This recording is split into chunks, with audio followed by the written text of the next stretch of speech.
Ladies and gentlemen, boys and girls, welcome back to the channel. It's 6:40 a.m. East Coast time, Thursday, June 6th. I'm going to break down the early slate for the MLB. Hopefully this gets out to everybody in time, able to see it. The slate starts early today at noon. There's also a 5-game night slate that I'm planning on right now, breaking down the night slate as well. You can get this projection sheet right here, or I guess more so a stats database, what I use to identify good pitchers and good spots for stacks. You can get it for the early slate. It's on the screen. You can screenshot it. And if I don't make a late slate video, you can get it for the later slate as well. I'm also going to be adding more stuff to Patreon for baseball in terms of batting data, so make sure to get over there. There's other stuff as well as the NBA showdown projections. There's golf data sheets, and there's soon to be some NFL and WNBA sheets as well. So make sure to get over there. If I do not make that 5-game night slate video, there's a chance that I do not. So let's just get right into it. But first, let me introduce myself. My name is Sal Vetri. I cover daily fantasy sports in all the major sports outside of NHL, but I also do cover golf. I'm going to be covering some off-season NFL after the NBA finals are done, hopefully, or most likely by next week. We're approaching 5,000 subscribers here, and it's all because of you guys and girls. So thank you so much. If you can like the video, it goes a little ways, not really a long ways, but if you subscribe and hit the notification bell, that goes a long ways. What that does, it allows me to build a following, give this information, continue to give this information for free, right? Don't have to set up no paid website, leaves me having to do less work, leaves you having not have to pay, and all it does is lets me build a following. Advertisers say, oh, this guy's got a following, hey, say this and we'll pay you money at nothing at your expense, right? So there you go, win for me, win for you. Let's keep it going. If you can hit the subscribe button, that helps me out. So let's look at this 7-game noon slate. I love these noon slates Thursdays. We've been getting these afternoon slates on Thursdays, sometimes on Tuesdays. This is a big one. This is a 7-game slate that is definitely viable. There's some good contests out there on Draftkings. I wish there was a couple more, but we'll work with it.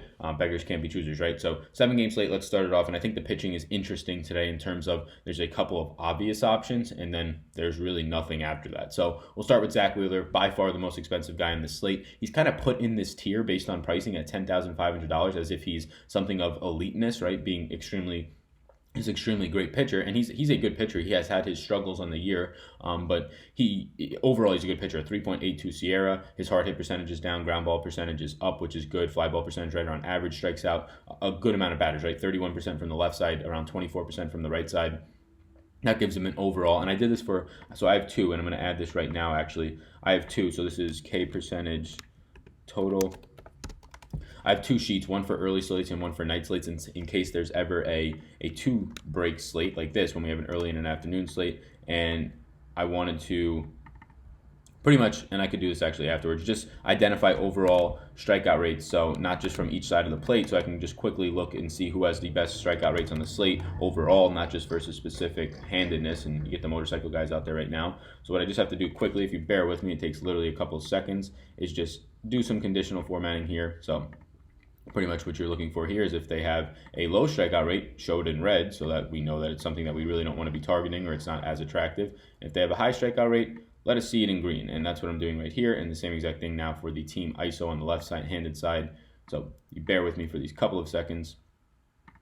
Minimum value for ISO given up is good, so you don't want them to give up power. And if they're giving up something that's pretty high, and this is exactly how you do it in Google Sheets, it's not good. So there we go, perfect. Everything is updated now. Let's reduce the screen a little bit. NBA video just went up, so that's perfect. The first look video today. There we go. So there you go. So in terms of strikeout percentage, is the 3rd highest on the slate, only behind Caleb Smith and slightly behind Brandon Woodruff. So that's exactly what I wanted to show you right there. Not giving up a ton of power. And the good thing is that he's facing the San Francisco Giants, probably a top 3 matchup in baseball in terms of fantasy.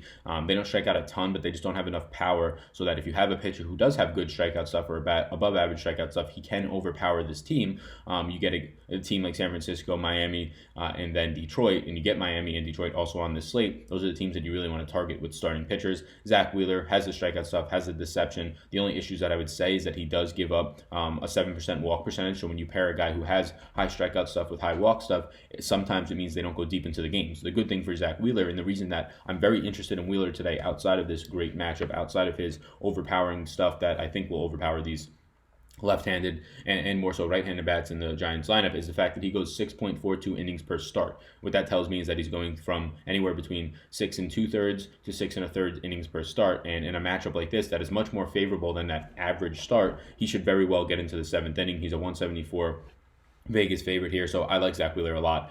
He's going to be in my player pool and most likely in my lineups this afternoon. Caleb Smith at 9,400. Now he's the only guy in the 9K range. It's interesting. The prices are just very tiered here. Caleb Smith, the only thing going against him here, he's a fantastic pitcher. He has the highest strikeout rate on the slate, just under 33%, striking out 34% righties, 31% left-handed batters, and you're going to get both of those in this Milwaukee lineup. The only problem is he's facing Milwaukee. He averages about 5.5 innings per game, so anywhere from 5 1/3 to 5 2/3. So Zach Wheeler's throwing an extra entire inning over him.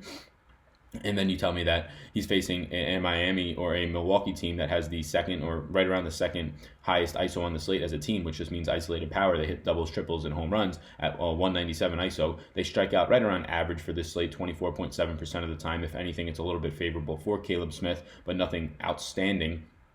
And it's in a ballpark that's pretty neutral. So Caleb Smith is the biggest favorite here, which is very, very interesting. And I think the biggest reason you're seeing that, and really biggest favorite here, it must be because of Caleb Smith, because Brandon Woodruff's going for Milwaukee today. And Brandon Woodruff, as long as he is, let me just check on DraftKings here, because this is extremely surprising. There's your boy Daniel Norris.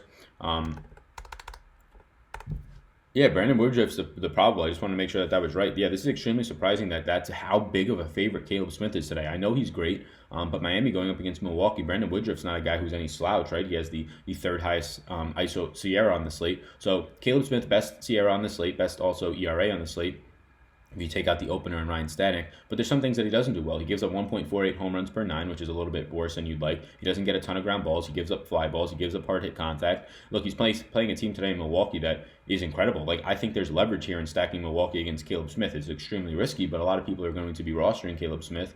I prefer Zach Wheeler for $1,100 more for a few reasons.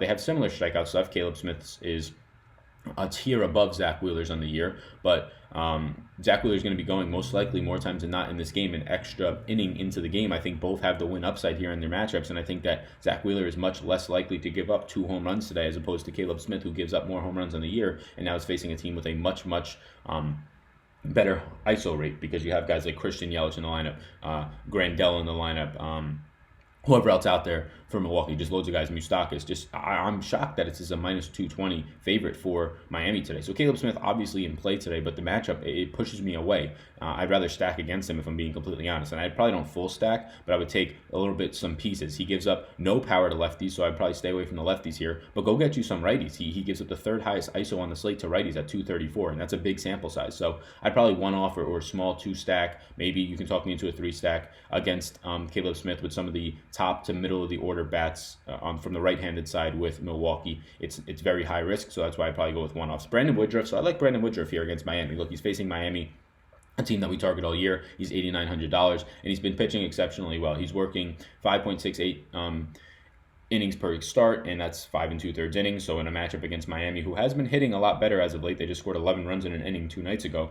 But he's probably going to get into the 6th inning here. That's all you could really ask for. A guy who's 8,900, doesn't give up home runs. He's facing a team that really doesn't hit home runs, although it's slowly increasing. They don't strike out, which is an issue. He has the second highest strikeout rate on the slate, though, at 21.1%.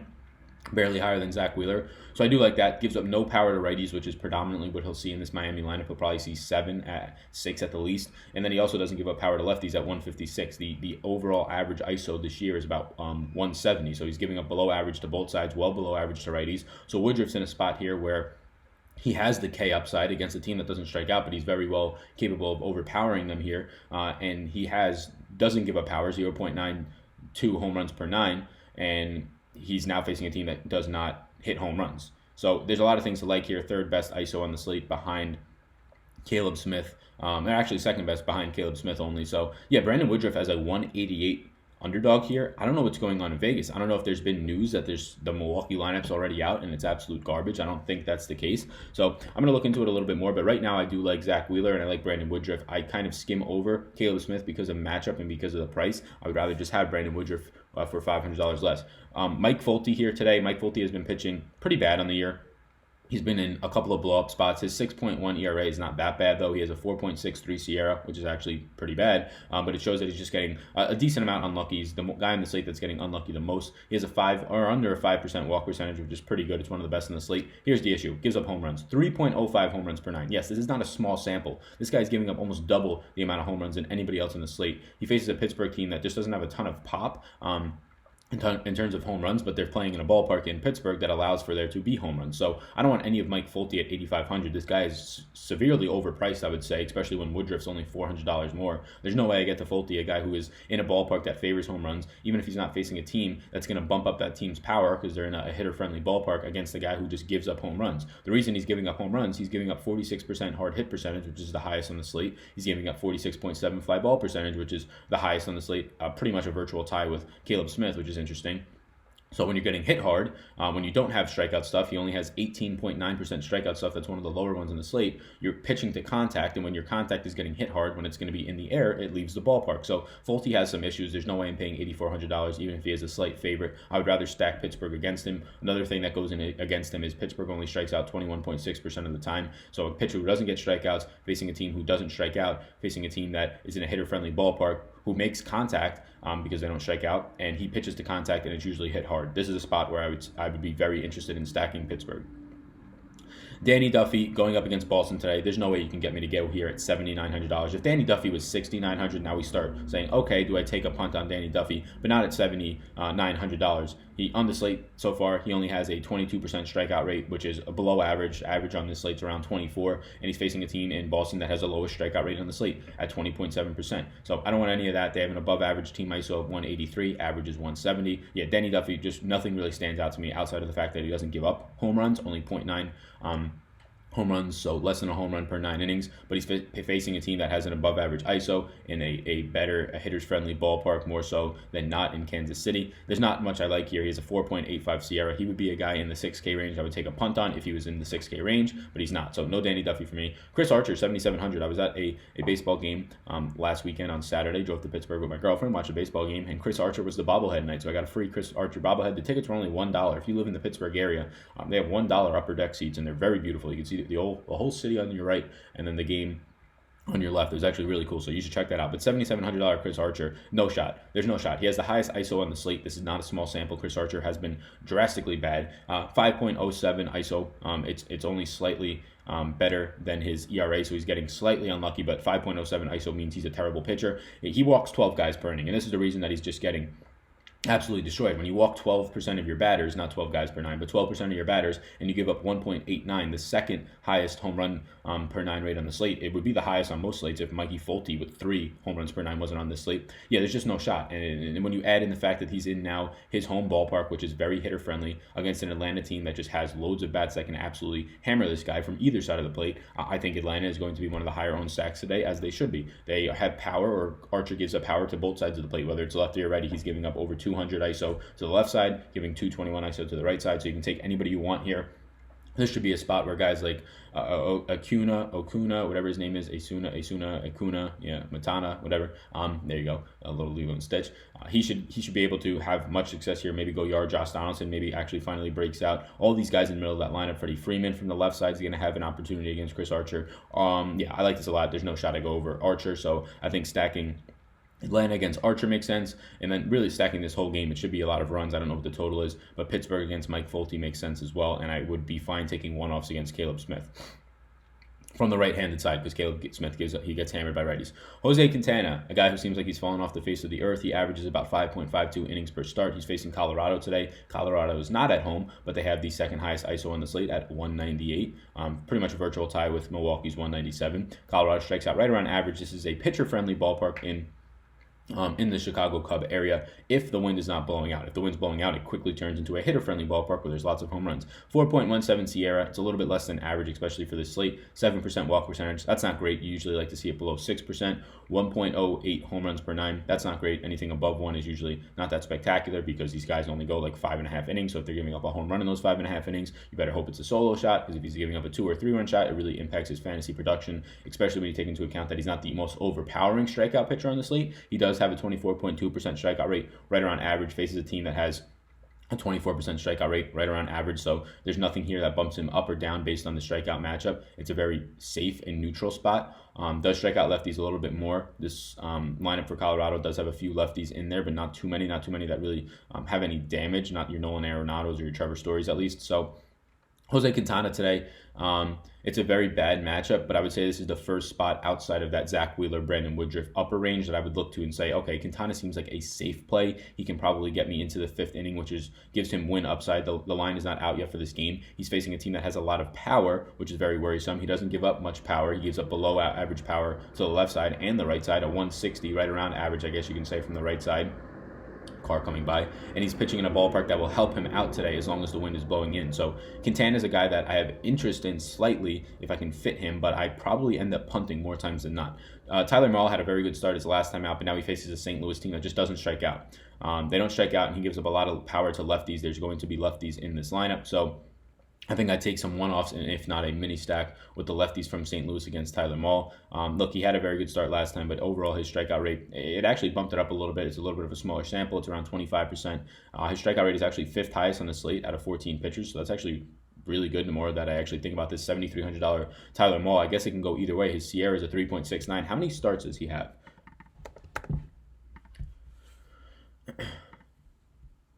So he's pitched a good amount. He's gotten into the 5th inning every single time, at least as far as this dates back on DraftKings to the 16th, which is probably right around where it starts. So Tyler Mahle actually becomes an interesting option. The only thing that worries me here is the fact that he's facing a team that just doesn't strike out. It's a neutral ballpark. They don't strike out. They don't really have power. So this is kind of either way type of thing. I'll put him in there over Jose Quintana as of right now.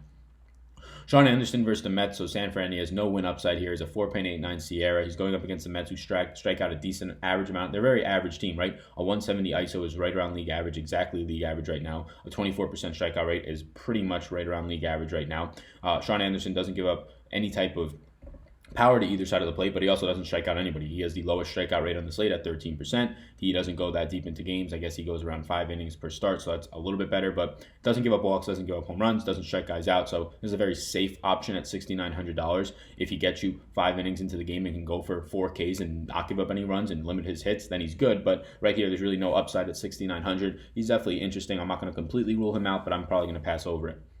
On the opposite side, Miles Mikolas, Andy Miliakis, whatever that guy's name is. Miles Mikolas, 6,700. He's a pretty decent sized favorite against Cincinnati today. Cincinnati does have above average ISO and pop, and they don't really strike out. And I really don't want to put Miles out there at 6,700, a guy who doesn't have any strikeout stuff, only 17%, one of the bottom 4 on the slate, the 4th worst on the slate, almost tied for pretty much a virtual tie for the 2nd worst on the slate. He gives up a lot of pop to lefties, so I'd be looking for my lefties. I believe Suarez or whoever else in this Cincinnati lineup has one-offs against him. I don't know if I do a full stack. Ryan Weber doesn't go deep enough into games. He pitched, I think, only 6 innings once this year. He's only had about 4 or 5 starts for Boston against KC. KC doesn't strike out at all. I'm not going to be going to $6,300 Ryan Weber. Peter Lambert, he's making his MLB debut today. He's regarded as Colorado's top pitching prospect. A heck of a time to try and get into the majors against the Chicago Cubs team, who has the highest ISO on the slate at 204, doesn't strike out a lot. I'm not going to go to Peter Lambert. I looked at his stuff in the minors. He's averaging just under 8 Ks per 9, giving up 1.5 home runs per 9. So that's something that I believe will get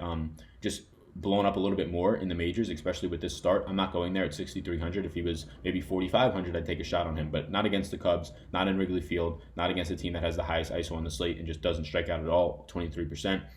Even if this guy comes in and does exactly what he did in the minors, right? And you would imagine that he takes a little bit of a step back from the minors, at least in his MLB debut, because he's facing the Cubs and some of the best hitters in the league with Anthony Rizzo and Javi Baez and Kyle Schwarber and Chris Bryant, right?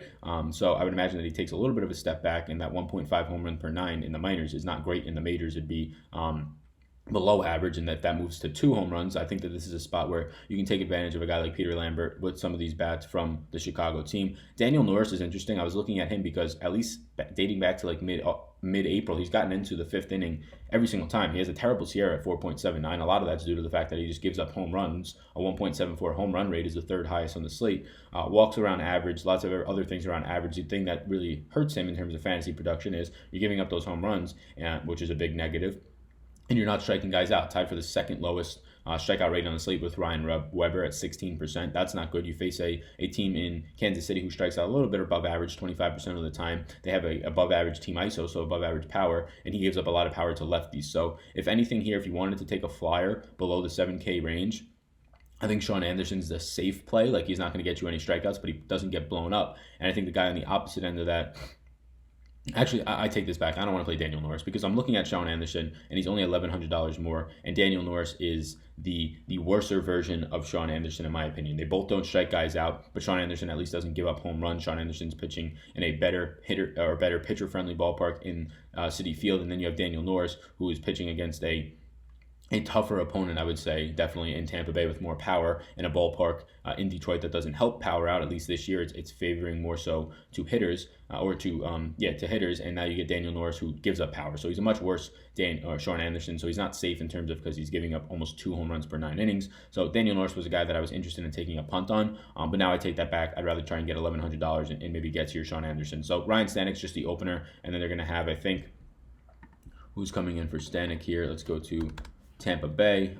Whoever it is only goes like 3 or 4 innings. Jalen Beeks has had some success, and against the Detroit team, he's definitely in play. So Jalen Beeks probably goes around 3 or 4 innings today in long relief, and he's had some success in those outings, and he gets one of the easier matchups against a Detroit team that has the highest strikeout rate on the slate at 26.5% against a Detroit team that has the 3rd lowest team isolated power on the slate. So Jalen Beeks becomes in play for me for sure. So the only issue with Jalen Beeks is that he's $7,600, which puts him in the mid to upper range on this slate. So that's probably where I don't get to him because I don't want to pay that much money for a reliever who might only go 3 innings, even if it is against a good matchup. So overlooking everything really quickly, Zach Wheeler's in play for me. Brandon Woodruff. I tend to get less of Caleb Smith, and I would rather stack some righties one-off spots against him with the Milwaukee team.